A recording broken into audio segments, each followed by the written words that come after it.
نحمده ونصلي ونسلم على رسوله الكريم أما بعد فأعوذ بالله من الشيطان الرجيم بسم الله الرحمن الرحيم حتى إذا بلغ بين السدين وجد من دونهما قوما لا يكادون يفقهون قولا قالوا يا ذا القرنين إن يأجوج ومأجوج مفسدون في الأرض فهل نجعل لك خرجا على أن تجعل بيننا وبينهم سدا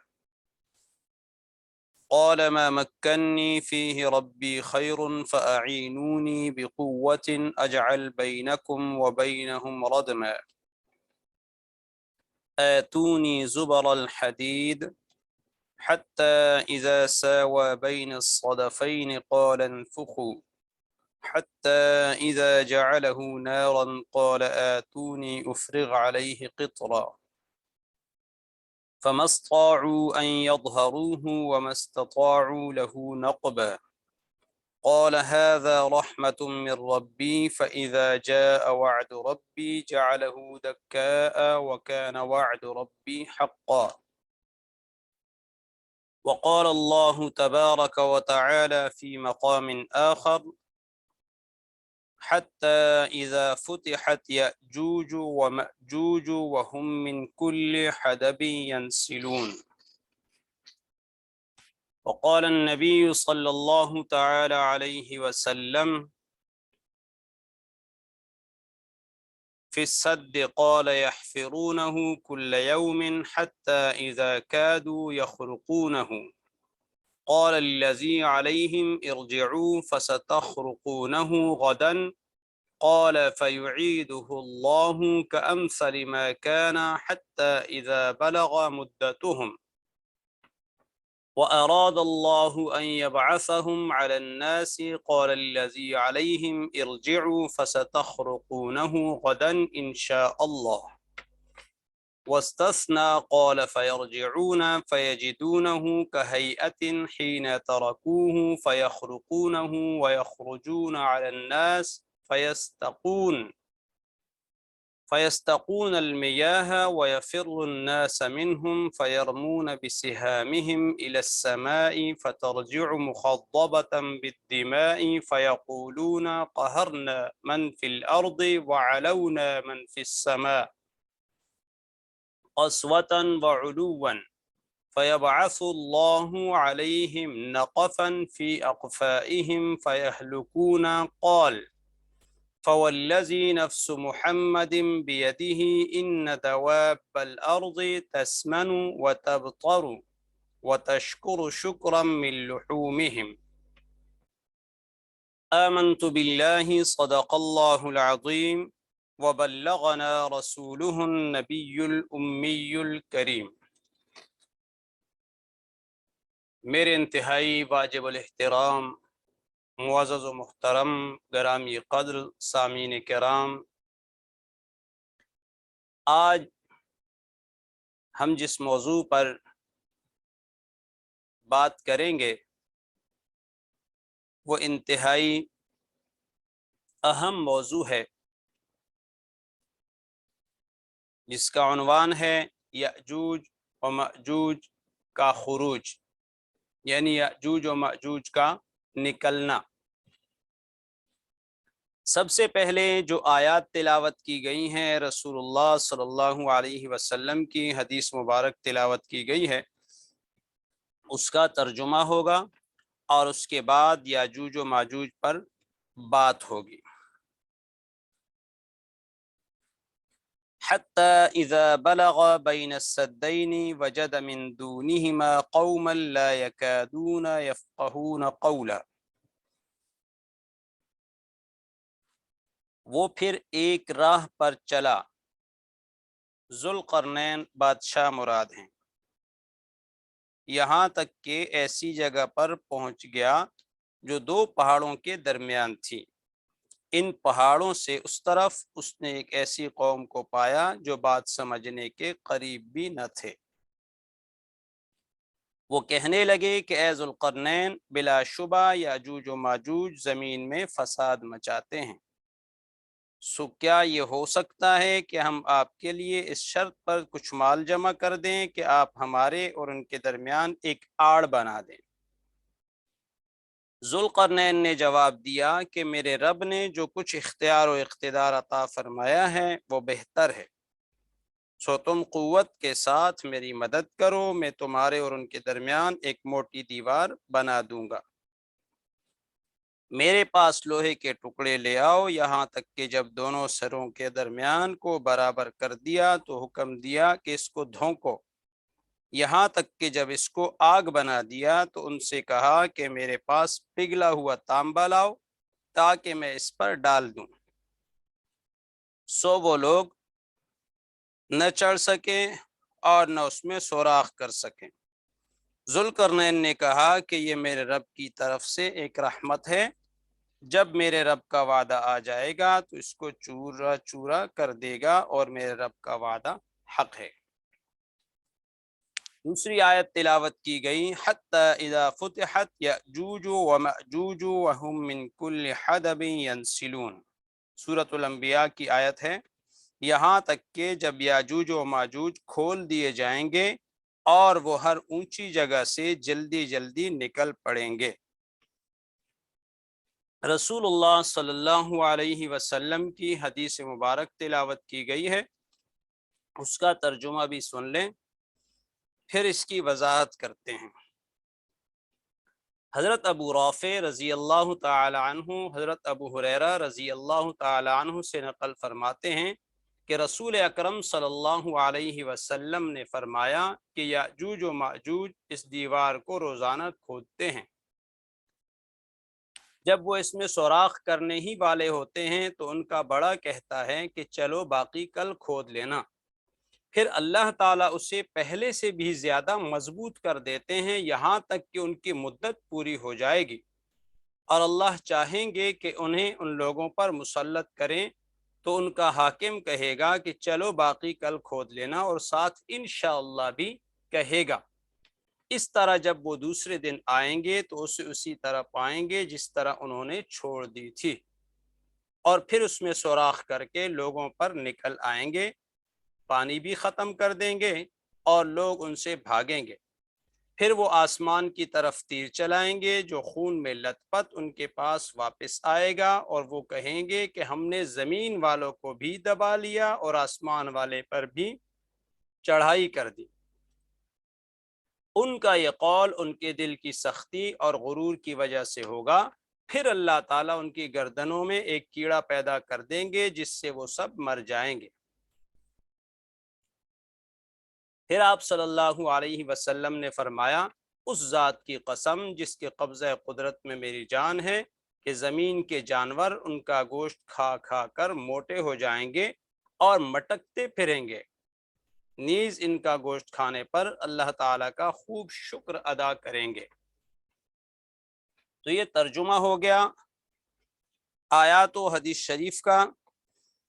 اب قیامت کے قریب جو بڑی علامات ہیں سب سے پہلے وہ بیان کی جائیں گی، اس کے بعد یاجوج و ماجوج کا تعارف۔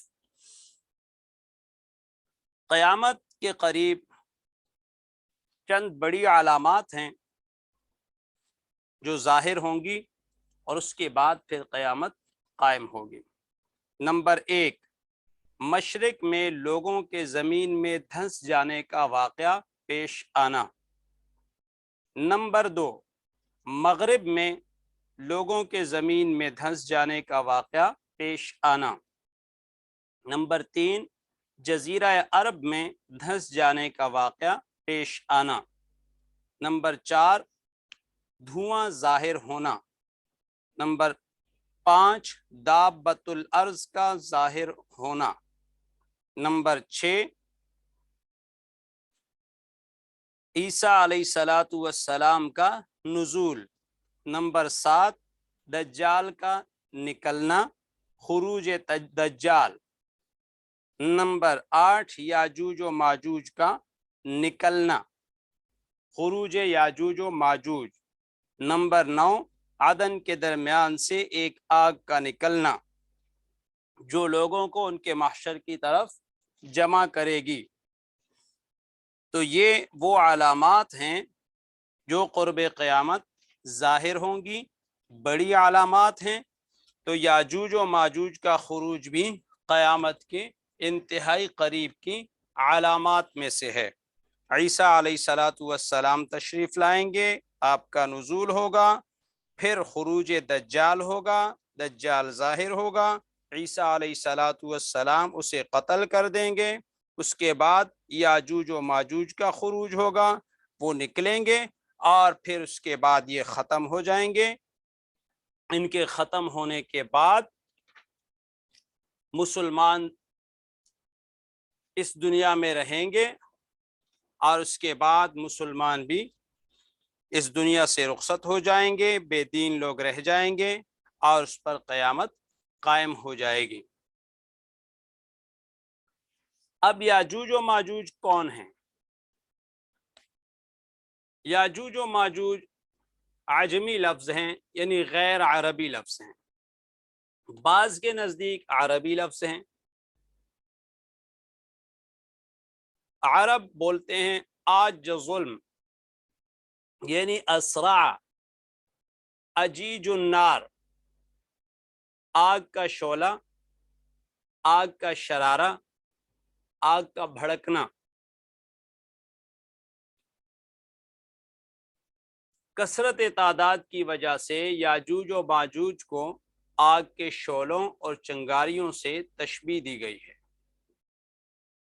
تو یہ ہو گیا یاجوج و ماجوج کا تعارف۔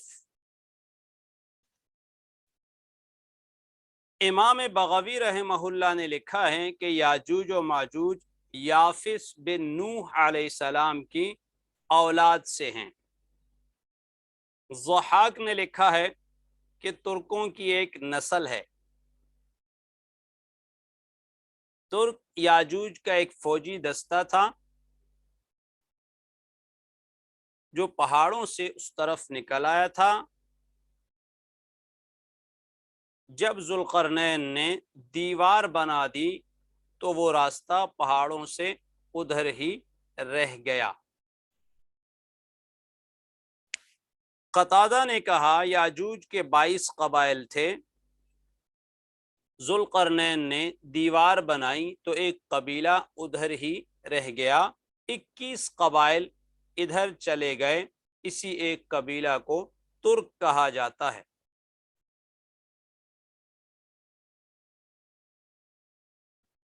اہل تاریخ نے لکھا ہے کہ حضرت نوح علیہ السلام کے 3 بیٹے تھے، سام، حام اور یافس۔ سارے عرب، فارس اور روم والے سام کی نسل سے ہیں، اور حبش حام کی نسل سے ہیں، یعنی افریقہ حام کی نسل سے ہے، اور ترک صعالیہ یاجوج و ماجوج یہ یافس کی نسل سے ہیں۔ تو مختلف حضرات نے اس پر مختلف تحقیقیں کی ہیں جو آپ کے سامنے پیش کی جا رہی ہیں۔ یاجوج و ماجوج کی 3 قسمیں ہیں۔ امام بغوی رحمہ اللہ نے لکھا ہے یاجوج و ماجوج 3 طرح کے ہیں۔ ایک قسم درخت ارز کے برابر ہے، ان میں سے ہر شخص کا قد 120 ہاتھ لمبا ہے۔ دوسری قسم کا طول و عرض برابر ہوتا ہے، 130 ہاتھ لمبا اور 130 ہاتھ چوڑائی ہے۔ ان کے سامنے کوئی پہاڑ بھی نہیں ٹھہر سکتا۔ تیسری قسم وہ ہے جو ایک کان بچھاتے اور ایک کان اوڑھتے ہیں۔ قیامت کے قریب جب ان کا خروج ہوگا تو گھوڑا یا خنزیر یا جنگلی وحشی جانور ان کے سامنے آ جائے گا، ان کو بغیر کھائے نہیں چھوڑیں گے۔ ان میں سے جو کوئی مر جاتا ہے اسے بھی کھا لیتے ہیں۔ ان کا اگلا دستہ شام میں، اور پچھلا حصہ جو اس لشکر کا ہوگا وہ خراسان میں ہوگا۔ مشرق کے تمام دریاؤں اور بحیرہ طبریہ، بحیرہ مردار کا پانی پی جائیں گے۔ جب ان کا خروج ہوگا تو حضرت عیسیٰ علیہ السلام کو حکم ہوگا کہ آپ اپنے ساتھ اپنے مسلمانوں کو، مومنوں کو کوہ طور پر لے جائیں۔ کوہ طور پر لے جائیں، اس کے بعد ان کا خروج ہوگا اور یاجوج و ماجوج ظاہر ہو جائیں گے۔ امام بغوی رحمہ اللہ نے حضرت ابو ہریرہ رضی اللہ تعالی عنہ کا مرفوع بیان نقل کیا ہے کہ یاجوج و ماجوج روز دیوار کو کاٹتے ہیں۔ کون سی دیوار؟ فَمَا اسْتَطَاعُوا أَن يَظْهَرُوهُ وَمَا اسْتَطَاعُوا لَهُ نَقْبًا، کہ وہ دیوار اونچی اور چکنی ہونے کی وجہ سے اس پر نہ وہ چڑھ سکیں اور نہ مضبوطی اور آہنی ہونے کی وجہ سے اس میں سوراخ کر سکیں۔ ہاں جب اللہ تعالیٰ کا وعدہ آ جائے گا، وقت مقررہ آ جائے گا، تو اللہ تعالیٰ اس دیوار کو ختم کر دیں گے، اور اس دیوار کے خاتمے کے بعد یاجوج و ماجوج باہر نکل آئیں گے۔ یاجوج و ماجوج روز اس دیوار کو کاٹتے ہیں جسے مضبوطی سے ذوالقرنین نے بنایا تھا۔ اتنا کاٹتے ہیں کہ بالکل اختتام کے قریب پہنچ جاتی ہے۔ پھر ان کا سردار انہیں کہتا ہے کہ چلیں، شام ہو گئی ہے، باقی کل کریں گے۔ جب اگلے دن آتے ہیں تو رب تعالیٰ نے اس دیوار کو پھر سے برابر کر دیا ہوتا ہے اور پہلے سے زیادہ مضبوط بنا دیا ہوتا ہے۔ جب اس دیوار کے خاتمے کا اور یاجوج و ماجوج کے خروج کا وقت آئے گا تو ان کا بڑا ان سے کہے گا کہ چلیں، باقی کل کر لیں گے، اور ساتھ میں لفظ انشاءاللہ کہہ دے گا کہ باقی انشاءاللہ کل کر دیں گے۔ تو جب اگلے دن آئیں گے تو یہ اس دیوار کو اسی طرح پائیں گے جس حالت میں انہوں نے اس کو چھوڑا ہوگا۔ اس کے بعد اس دیوار پر وہ محنت کریں گے اور اس دیوار کو توڑیں گے۔ توڑنے کے بعد یہ باہر نکل آئیں گے اور اس وقت ان کا خروج ہو جائے گا۔ جب ان کا خروج ہوگا تو حضرت عیسیٰ علیہ السلام کو حکم ہوگا کہ آپ اپنے مومنین کو اپنے ساتھ کوہ طور پر لے جائیں۔ جب یہ کوہ طور پر چلے جائیں گے تو اس کے بعد یاجوج و ماجوج دنیا سے سارا پانی پی جائیں گے، سارے پانی خشک ہو جائیں گے، دریا، سمندر اور دیگر تمام پانی خشک ہو جائیں گے۔ جب یہ پانی خشک ہو جائیں گے، عیسیٰ علیہ السلام رب تعالیٰ سے دعا فرمائیں گے، یا اللہ اس عذاب کو ٹال دیں۔ اس کے بعد یاجوج و ماجوج سارے ہلاک ہو جائیں گے، اور ان کی ہلاکت کے بعد عیسیٰ علیہ السلام پہاڑ سے نیچے اتریں گے۔ ان کی ہر طرف لاشیں بکھری ہوئی ہوں گی۔ پھر اللہ تعالیٰ ایک پرندے کو حکم فرمائیں گے، جو پرندہ آئے گا جس کی گردن اونٹ جیسی ہوگی، اونٹ کے گردن جیسی والا یہ پرندہ آئے گا، اور یہ ان کی لاشوں کو اٹھائے گا، جہاں اللہ کی مرضی ہوگی وہاں پھینک کے آ جائے گا۔ پھر اس کے بعد بارش ہوگی، اور بارش برسنے کے بعد ان کی لاشیں ساری ختم، بدبو اور تعفن ختم ہو جائے گا۔ پھر اللہ تعالیٰ زمین کو حکم دیں گے کہ اپنی ہریالی، اپنے پھل پھول اور کھلیان دوبارہ سے بحال کر دے، زمین میں ہر طرف سبزہ ہو جائے گا، اور مسلمان اپنے اسلام پر ہنسی خوشی رہنے لگیں گے۔ چند عرصہ مسلمان اس طرح رہیں گے، پھر اللہ تعالیٰ مسلمانوں پر ایک بیماری لے آئیں گے، جس کی وجہ سے مسلمان اس دنیا سے رخصت ہو جائیں گے اور شریر لوگ باقی رہ جائیں گے۔ شریر اپنی شرارتوں میں مصروف ہوں گے کہ رب تعالیٰ کی طرف سے قیامت کا حکم آ جائے گا اور قیامت قائم ہو جائے گی۔ تو یاجوج و ماجوج قیامت کی بڑی علامات میں سے ہیں۔ تو اللہ تعالیٰ تمام مسلمانوں کو ان فتنوں سے محفوظ فرمائیں۔ وما علینا الا البلاغ المبین۔